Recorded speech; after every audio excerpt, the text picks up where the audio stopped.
মাত্র একটা হাসি, আর তার মূল্য জীবন। ঢাকার বনানীতে প্রাইম এশিয়া বিশ্ববিদ্যালয়ের ছাত্র পারভেজকে হত্যা করা হয়েছে।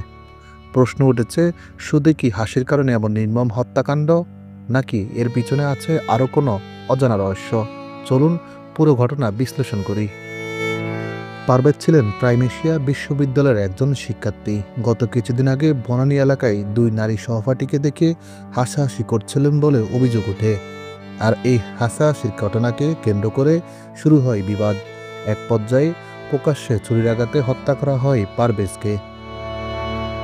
পুলিশ জানায়, পারভেজকে একাধিকবার ছুরিকাঘাত করা হয়। হত্যার পর পুরো এলাকা থমকে যায়। প্রত্যক্ষদর্শীরা বলছেন, সামান্য হাসাহাসিকে কেন্দ্র করে এমন ভয়াবহ হামলা অবিশ্বাস্য। তবে সত্যি কি শুধুমাত্র হাসাহাসির কারণে এমন হত্যাকাণ্ড, নাকি লুকিয়ে আছে কোনো গভীর শত্রুতা? অনেকেই মনে করছেন পারভেজের সঙ্গে হয়তো আগে থেকেই কোনো দ্বন্দ্ব ছিল হত্যাকারীদের। আবার অনেকেই বলছেন দুই নারী শিক্ষার্থী নিয়ে কোনো ভুল বোঝাবুঝি থেকে পরিস্থিতি উত্তপ্ত হয়। এখনও পরিষ্কার নয় এই দুই নারী শিক্ষার্থী কারা এবং তাদের ভূমিকা কী ছিল। তারা কি শুধু ঘটনাটির কারণ, নাকি তাদের সম্পর্কে আরও কিছু অজানা তথ্য আছে?